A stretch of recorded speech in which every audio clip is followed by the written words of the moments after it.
It's 2023, and I'm just getting to day 4 of my NoFap streak. Now, it had been a few months since I had serious progress in NoFap. I think it'd been like 4 or 5 months at this point since I'd been consistent with my progress. So getting to day 4 was such a huge step for me. I was finally getting motivated again. I was seeing, my discipline come back. I was happy, I was feeling strong, I was feeling confident. And the whole day, I was so productive. I was getting up early, I got up early, I was recording my videos, I went to school, went to the gym, I wrote articles, the whole thing, journal, meditate, everything. But on this day, since I was getting used to abstaining again, the feeling was so strong, the feeling to release was so strong that I could not fall asleep. I'd been in bed for maybe 5-10 minutes now, and I still felt like I was brimming with energy, like I had to do more stuff. And so, what do you think I did with all that energy and all that horniness? And do you think that I went outside and maybe did a few sprints around the block? Do you think that I got on my computer and started writing again or recording videos? Do you think that I did something productive? Or do you think that I got up and stupidly reset my NoFap streak after finally getting to 4 days? I think you all know what I did. The point of this is to illustrate how we usually fall to temptation, how we usually end up relapsing, right? And you probably went through the same thing, where you get to 2 days and then relapse, you get to 3 days and then relapse, maybe even 7 days, and then you relapse, and it feels like shit, right? And you're like, damn, why can I not quit this addiction? Why do I keep resetting my streak? Why do I keep resetting my progress, even though I know this is bad for me? I'll tell you why. It's because maybe this comes from living in modern society where we have all this technology and all this convenience, but it's because we are not able to sit with our desires. It's because we've gotten so used to instantly fulfilling all of our needs, all of our wants, that whenever we get a desire to release, right, to ejaculate, whenever we get the desire to eat food, be it junk food or just eat anything in general, whenever we have the desire to lay down and chill or to watch entertainment or to play video games, to do this or that thing, to go to this or that place, we can do it. We have it available. We feel this weird desperation to fulfill it. We don't have that same patience to just feel something and just deal with it until, it goes away, like our ancestors did. When our ancestors would feel a desire, they wouldn't just instantly go insatiated, partly because they couldn't, but also because they knew to be patient. They knew that when they would get hungry, that they'd get food eventually, that they don't need, they're not gonna go out in the middle of the night to go find some fucking berries to, risk getting eaten by or attacked by some animal like a bear or a wolf, or if it was way back then, like a saber-toothed tiger, just to satiate their hunger. They knew that it would go away in a few hours, right? Because what is a desire? A desire is just your brain telling you to go obtain something. It's your brain telling your body that it needs something. But in reality, these signals only exist because in the natural world, anything could happen to you at any time, right? It makes sense to eat as much as you can when you kill an animal, to eat, to stuff yourself beyond full, because you don't know if you're gonna get any more food after that day. But in modern society, that's not really a threat for us. We're not in danger of running out of food. We're not in danger of running out of any of these things, And in modern day, not being able to control your desires is even more disastrous than it would be in any pre-industrial society, because now, if you cannot control your ability, or better put, if you can't just sit with the desire to ejaculate and not do anything about it, then you're going to end up being a porn addict. You're going to end up not being able to look at women properly. You're going to have an over-sexualized brain that literally just sees the opposite sex as sex objects instead of people, instead of regular humans. If you can't control your desire to eat, you're gonna be fat, and if not fat, you're gonna be unhealthy. You know, because some people, they don't really get fat, but they're still unhealthy. They still have like this bloated look to them. Their face is puffy. They don't get good sleep.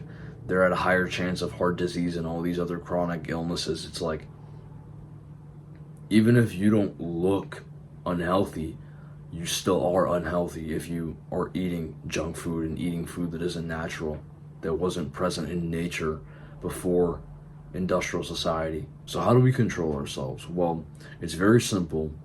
All you have to do is, the next time you feel a desire, simply sit there. That's literally it. The next time you feel like you want to ejaculate or eat junk food, you sit in your seat, or you stay where you are, or you go find a place to sit down, and you sit with the desire. You just feel it and accept it, and you don't let it control you. It sounds so simple. It sounds so like, it sounds like dumb advice that isn't gonna work. You may be thinking that, oh yeah, but I've already tried that. No, you haven't. Because every single time you've tried to resist a desire, what you have done, and don't lie, this is probably what you have done, you have gone in your mind and started fantasizing about the thing. You have gone in your mind and started thinking to yourself like, oh yeah, but jacking off is gonna feel so good, but oh yeah, if I eat the junk food, it's gonna taste so amazing, and I really want that Pop-Tart because the jelly inside is so delicious. All the while you have the other voice in the back of your head saying, no, no, no, no, no, don't do it, don't do it, don't do it, don't do that thing. And of course, every time, the voice that's louder, the one that's telling you to do the thing, is gonna win. You have to just get used to sitting in your room, sitting in the kitchen, wanting to do something, and instead of fantasizing about it, just accepting that the feeling is there. Just saying, oh yep, I do kind of want to eat right now, but I'm not gonna. And not, not going into your mind and then thinking of you putting the toast in the little toaster oven, taking it out, slathering butter on it, and then eating it, literally imagining the sound of the crunchy texture. If that's how you're trying to resist a desire, then like, yeah, no shit, you're gonna relapse. But if you can just chill, be doing work, be recording a video, and feel a little bit tired, like you want to just cut the video short and stop doing your work, feeling hunger, feeling lust, feeling boredom, feeling whatever, just getting used to feeling things and then continuing to do what you got to do, because that's what you have to do. That's your mission, that's your task. That is how you avoid relapses. That is how you get over your addictions. So as an actionable step, the next time you feel a temptation, set a timer for 30 minutes and just sit in silence with that temptation. Don't do any productive habits, don't do any meditation, don't do any work, nothing. Just sit in boredom, in silence with this desire. That is how you'll get used to just feeling an emotion, feeling a thing, and ignoring it.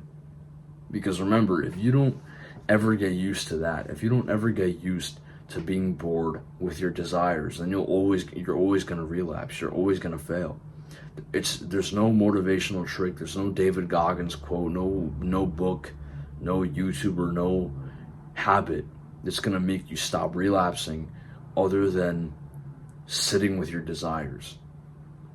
Because desires are infinite, right? Desires they're cyclical. They spike up and down. They never end. They're always, at every stage of life, you're going to have a desire. The difference between the elite and the level ones, I guess, is that the elites know, and I don't mean elites like the rich guys, the top 1%. I mean the elites as in the Stoics, right? The philosophers, the guys, the spiritual guys, the ones who know how to live life. The difference between these men and the average person is that the elites, these top spiritual guys, They know how to control themselves. They know how to feel a desire and not listen to it. Whilst the average person, as we said earlier, feels obligated to fulfill their desires. They feel obligated to satiate them. But this creates a life of weakness.